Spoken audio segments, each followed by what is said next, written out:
Hey guys, how's it going? Today we're going to be taking a little look at Rogue CC. We're going to look at what abilities we've got to CC in the arena. We're going to look at how to use them properly. We're also going to talk a little bit about what compositions and what other classes we can CC with to create nice chains. And we're going to take a look at macros as well. If you're new to this channel, a subscribe, a comment and a like on my video would be massively appreciated. I also stream every Monday, Wednesday and Friday on Twitch doing arenas. So if you have any questions, feel free to drop in and I will try and answer whatever I can. And you can see me mess up my CC chains in the arena. Let's jump in.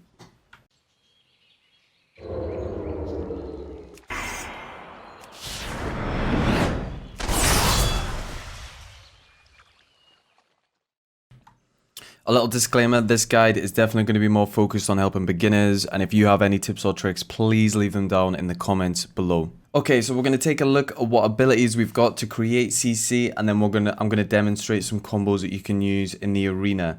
One quick note before we get into it that's really important is that you can sap a target that is out of combat even while you're in combat. So to prove that, I'm going to get into combat with the lovely Grizzle Ben here. I'm going to pop Shadowlands and throw a sap out on Flay and Pray here. So we are in combat with this target, but Flay and Pray is not in combat. And then we can resap again.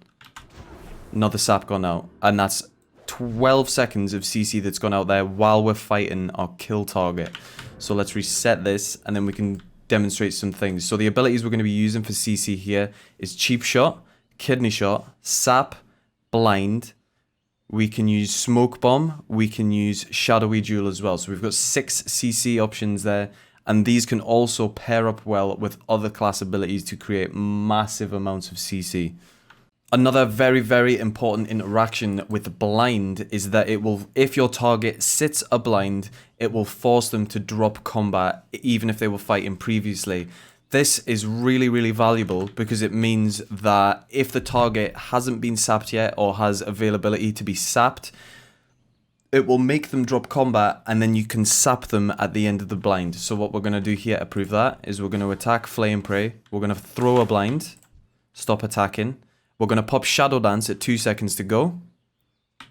Spam for the sap and we got it. And she was in combat previously. So that is really important and can be the key to massive CC chains mid-match.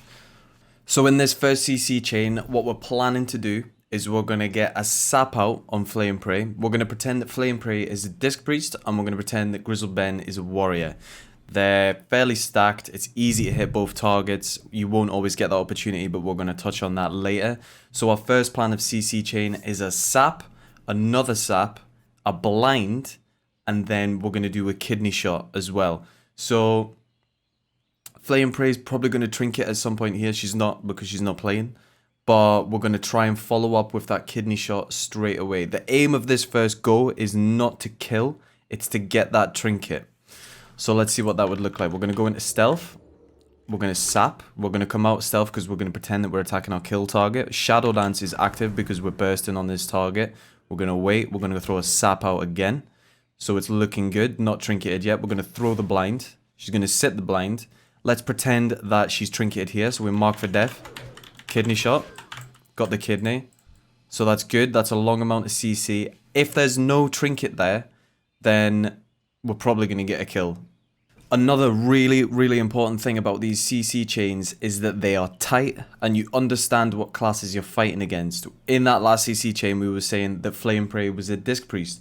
So Disc Priests have access to the ability Pain Suppression. They can cast Pain Suppression while they are in a stun. So you need to be aware of that. So if we were at that point in the CC chain where we use Kidney Shot, if they hadn't trinketed yet and things were still looking okay, but we were going to land a kill during that kidney, Pain Suppression could completely shut down our pressure there. So that's why I held Kidney Shot to the very end. It's also important that the CC chains are really tight. If they're so let's say we do another attempt and we throw a sap with DPS and main target, so we're looking to get another sap at the end of this. So then we're going to go into Shadow Dance, sap's fallen off, and then we throw another sap out now. So there was like a good 1.5 second gap there. That's room for 1 at very most 2 spells. That one spell could completely shut down all of the pressure or force you to trinket. If Flay and Pray was to use Fear there and then a Pain Suppression, that's our goal ruined, absolutely ruined, and we've not achieved what we're looking to do. So make sure those CC chains are tight and crispy. Sometimes when you're fishing for that sap in the opener, you will get brought out of stealth if something goes wrong. You can't avoid it. It's going to happen now and then. The worst thing you can do is panic and think your go is absolutely ruined. The best thing to do is just to get into Shadowlands as soon as possible and start throwing out CC. So if you get brought out of stealth, sometimes it can be really good to just mark for death, kidney shot the CC target, get into Shadowlands, cheap shot the main target, and just do some damage from there. If you're playing with a class like a mage or a hunter, then that cross CC on the kill target, the cheap shot, is really, really valuable, because on the back of your kidney shot, the mage can land a polymorph or a ring of frost on the healer, or if you're playing with a hunter, it's very, very easy for them to land a freezing trap on top of the priest, and that's instantly around 12 seconds of CC and a good amount of damage on the kill target. You might even get trinket onto the CC target there, which would be absolutely massive. In this next CC chain, we're going to pretend that we're relying on the CC of a partner. We're going to pretend that we're playing with a marksmanship hunter, so we're going to be utilizing their freezing trap. Unfortunately, I killed Grizzled Ben in my last attempt at recording this, so we're going to have to pretend these bandits are our kill target now. So the plan for this one is we're going to kidney shot Flay and Pray. We're going to pretend that we're opening with a cheap shot on the bandit. Our hunter is then going to freezing trap Flay and Pray, and Flay and Pray is going to trinket that, okay? After this trinket, we're going to be throwing a blind out on Flay and Pray, and then that will force her to drop combat, and then we're going to sap her off that. So let's have a little look at what that would look like. We're going to go into stealth, mark for death. We're going to kidney shot Flay and Pray, pretend we're attacking this bandit. Freezing trap is about to come out on Flay and Pray. It's going to hit now. 1, 2, 3. Okay, she's trinketed, let's pretend. We've got the blind out. So she's going to drop combat at the end of this. We're either going to go into stealth with Vanish, and we're going to Shadow Dance. We're going to get the sap off that. Massive CC. And trinket has been used. If you don't get the trinket at the end of the trap there, you can just sap off the back of that. Sap again. You might get the trinket, or if you have to use blind, use it, and they will definitely trinket that. And then that means you've got healer trinket and probably defensives from the DPS. You can then reset, peel back. If we were playing Hunter Rogue, we would look to reset and then go again when kidney shot and trap comes available. Go for another full kidney on the healer into a trap. Then we can sap off the back of that. Massive CC, and we're free to DPS the target. Okay, so on this go, we're looking to get healer's trinket, and we're using a bit more of a realistic situation where Flay and Pray is far away from her kill target. Sometimes this happens, and this also leaves room for a good smoke bomb opportunity as well. So the goal of this is we're going to sap Flay and Pray, we're going to get on the kill target, we're then going to kidney shot Flay and Pray, and then after the kidney shot, we're going to blind. So one thing that's going to make this a lot easier to get around is a focus shadow step macro. With Flay and Pray set as focus, all we need to do is press our focus shadow step macro, and it's going to teleport us to Flay and Pray. This allows us to very easily get the kidney shot, and then we can get the blind after that. So let's have a look at that. Let's have a look at what that would look like. We're going to throw the sap out. We're going to get on the kill target. We're going to pretend we're DPSing.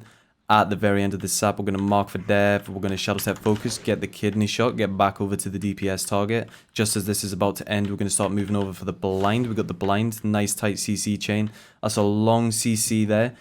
The healer was able to get pain suppression off during the kidney. Whether they were going to do that or no depends on the arena, depends on the game. Otherwise, that could very easily be a trinket in that situation there. You could choose to throw the blind straight after the sap, or maybe you've got a teammate like a mage or a hunter that wants to CC off the sap, and then if you get a trinket there, it's pretty much GG. All you need to do is get a kidney shot, follow up with the blind, keep pumping the kill target down, and that's going to be a very, very strong go. One thing that might happen if you were going for that exact moment there is that maybe Flay and Pray gets into combat, so you can't get that opening sap. So let's take a look at what we can do in that situation to get some CC out and get some pump out on the DPS target. So Flay and Pray's in combat. We're going to kidney shot. We're going to step the kill target. We're going to do some DPS. At the end of this kidney shot, we're looking to throw a blind. We've got the blind now. If she doesn't trinket this, she's very, very susceptible to the sap. So let's say we're still fighting over here. We're going to step. We've got the sap out. Still DPS in the target. We can start moving over. Maybe we throw a Vanish now and we get a resap. We're still on kill target. That's a lot of CC there. That's more than likely going to force a trinket. We have blown cooldowns. Like, we did blow a Shadow Dance and a Vanish to get that. But if we get cooldowns from the DPS and cooldowns from the healer, it's worth it. One thing to notice in this situation here is that the kill target is very, very vulnerable to a smoke bomb because they're out of range of their healer. So one thing that could happen, if you manage to get that opening sap, or let's say the opening sap doesn't happen. So what we're going to do is we're going to mark for death, kidney healer, shadow step, cheap shot kill target, throw the smoke bomb, CC on both targets. The DPS is inside of a smoke bomb, might force the healer to panic trinket and try and make their way in. If the healer does that, you can throw a blind on them and they don't have their trinket. And then after the blind, you can throw the sap out. The DPS is going to panic. If it's a warrior, they're likely going to pop trinket, pop some defensives. They might even leap out of that towards the healer. If they leap towards the healer, it's even easier for you to get CC on the healer. So that's one thing to think about. Try and always use smoke bomb when you have a stun on the target and only use it if it's going to be difficult for their healer or their other player to get into that smoke bomb to support. Rogue has a serious amount of CC, and like a rogue CCing on their own can force massive cooldowns like trinket and bubble from healers. But understanding the value of diminishing returns and getting your head around diminishing returns and learning how to work around them is a massive part of the rogue playstyle. If you just sit and fight and never reset and constantly try and CC and throw CC out in random places, things are going to be extremely messy. Like if we throw a sap out and then at the end of this we're going to sap again. So let's wait for this to tick down. And then after this we're going to kidney shot. And then we're going to blind off the back of this. If we try and throw a sap now, it's going to be really, really heavily DR'd. This is pretty much the end of our go. So that's like a 1 second sap. And sap again, immune. Okay, we're panicking. We'll throw a cheap shot. That's DR'd heavily. Another cheap shot. We've pretty much immuned the healer on every type of CC there. And if we haven't got the kill, which can happen, then we need to reset. Or we need to do something else, like we need to use Shadowy Jewel on the kill target, or we need to try and get the kill target away from the healer, get them in a full stun, and then drop the smoke bomb. But think about the value. We've focused purely on CCing that target out there, and we didn't do any DPS to another target. The value of your CC greatly decreases after you use one from that set of DRs. So the power of resetting is absolutely massive. Obviously, it works better with other classes. Mage is very good at resetting with a rogue. Rep Pally is very good at resetting with a rogue because they've got lots of heals. Hunter can be quite good, but they've got less sustain, so it's tricky for the Hunter to get away. This is why a comp like Mage Rogue is so powerful, because the Mage can peel massively for the Rogue, while the Mage is very tanky as well, so they can reset. So bear those things in mind. That's very, very important. Having an add-on like Gladius or S Arena is absolutely imperative in Arena. This is going to make things much, much easier to track the DRs. So for example, we can track trinkets on the right-hand side, and this is the DR list here. So we can see that, for example, Arena 1 is on a half DR for Polymorph. That means if we throw a sap, it's going to get DR'd even more. It's on DR for Fear, so that means Blind is DR'd as well. So you need to watch out for those things. But DRs have fallen off just there. So that means now we can go for a fresh round of CC. So let's pretend we already resetted. We got Healer Trinket. So now it's time to go back in, go for that kill, get some CC on the healer, on the fresh DRs, and win the game. Let's have a little look at macros. What important macros are going to help you CC? So the Shadow Step macro we've briefly touched on. That's going to be /cast at focus Shadow Step. That's really good for getting around to your focus target, throwing the CC out.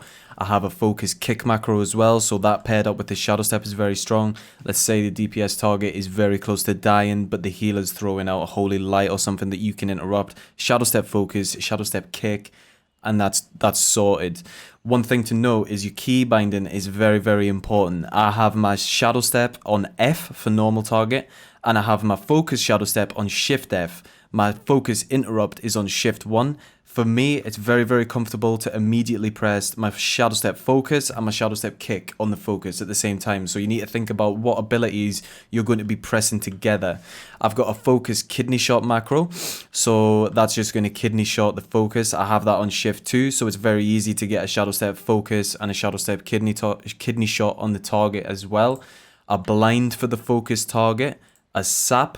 So, a sap for the focus target. I also have a macro. Now, this is a special macro. This macro is a spam sap macro that clears targets and finds targets. So, this macro is amazing when fighting rogues. So, you just walk around and spam it like that, and it will just sap the closest target to you. It's not accurate, and it's not an accurate way of CCing, but the amount of times I've pulled people out of stealth with this macro when I haven't even seen them yet is insane. So I actually feel bad showing this macro because I'm going to get sapped a bit, but it's worth it. It's absolutely amazing. Another important macro, let's have a look. So Arena 1, 2, 3 macros. Basically, if we do a Gladius test again and bring up, so we've got Arena 1, Arena 2, and Arena 3. This is a very, very nice macro for 3s. Sometimes you want to get, let's say, the rogue in Arena number 3. He's just come out of stealth and you need to get a blind on him. If trying to set him as a focus target and then blinding him from focus, or trying to target him and then blind him with normal cast, is way messier than just having an Arena 3 blind that you press straight away and it happens. And it is a much better way of targeting. These macros can be really nice in 2s as well, because one thing that I've been doing quite a lot in 2s, if we're against a rogue, is blinding the rogue as soon as he comes out of stealth. If he goes on my target with all cooldowns up, throw a blind on him, and if he trinkets that, he's so susceptible to a kidney shot and a pump. From there, you can kill him quite easily in one kidney. So getting the fast blind out from this macro is absolutely amazing, and I definitely recommend having Arena 1, 2, 3 blind at the very minimum. In 3s, it can be good to have Arena 1, 2, 3 kick macros as well, and you would set these up exactly the same way, but instead of blind, you'd have kick in there. Okay, so I'll wrap this up. I've jumped into an arena skirmish. Bro Paladin, you're my partner for today. So we're going to see what we're against, and we're going to talk about what CC we're thinking about doing. So straight away, I'm seeing Arms Warrior Balance Druid. I know that the Balance Druid is going to be in stealth, so I'm considering opening with the kidney shot on the Arms Warrior and going full pump. Smoke bomb on top of the warrior, which will force the druid out of stealth to try and get some damage out on us, because we're both going to be in the melee. The warrior is probably going to trinket that kidney shot. If the druid gets close enough to that smoke bomb, I'm going to try and blind him. If he trinkets that blind, then we can get him in a cheap shot and maybe go for the kill on him, because he won't be able to throw any defensives out. So let's get Kyrian Potion. Let's make sure talents are right as well. Yeah, we're looking good. Right, let's see what we can do. Let's just cheap shot bomb this guy. Let's mark for def him as well. Okay, that's good. You got it. Cheap shot him. Druid hasn't even opened yet. Okay, Druid's there. We'll blind him. See if he trinkets this. No, he didn't. Okay. A seed. Lovely. A seed. Just what you want to see. Right, so that didn't go to plan because the Druid was very, very slow on opening, but you could see how the smoke bomb would have stopped the druid getting any pressure. Our paladin threw out a Hand of Justice on the kill target, so we didn't need to commit kidney shot to that. We cheap shotted off the back of the warrior's trinket to keep him in the smoke bomb. Warrior died very quickly because he wasn't able to get any cooldowns out because we kept him in a stun. It was just a skirmish, but it's an example of some of the things that were going on, and it allows you to see some of the trinkets and DRs that were happening as well. So the best way to practice these methods and the CC is to just queue games, queue with friends, queue on your own, and just practice. An important thing that I haven't really talked about before is in these examples of CC, we were pretending that Flame Prey was a healer a lot of the time. And like it's very obvious that you need to either CC a healer or lock a healer down while you're killing them, otherwise they're going to heal. But even if you're against double DPS, if you completely ignore the other DPS and tunnel vision DPS the kill target down, either you're going to get out DPS'd and killed by the other player, or they can control you, they can stop you, they can CC a lot of your burst. You can't let that happen. Pretend. A good way to practice is to pretend that you're always queuing into a healer DPS game, and the DPS that you decide not to kill at that moment, you need to CC and lock down, always creating a 2v1 environment. That is one of the strongest things about Rogue, is that they are brilliant at creating that 2v1 moment where a target is constantly locked down, finding it very difficult to peel their teammate, to damage you. That's what you need to practice, and hopefully this video has helped showcase some of the abilities that rogues have. If you have any tips or tricks or any advice for newer players trying to pick the rogue class up in arenas, because I know there's a lot of people doing that right now and are struggling because it is quite a difficult class. I'm definitely not the expert, I'm miles away from the expert, but we just need to keep queuing games, keep blasting, and keep learning. I hope you've enjoyed this video. Please leave a comment down below, please like and subscribe as well. Don't forget I stream every Monday, Wednesday, Friday, and a lot more to be honest, but those are my committed days to streaming, so hopefully I will see you there. So until next time, keep on blasting.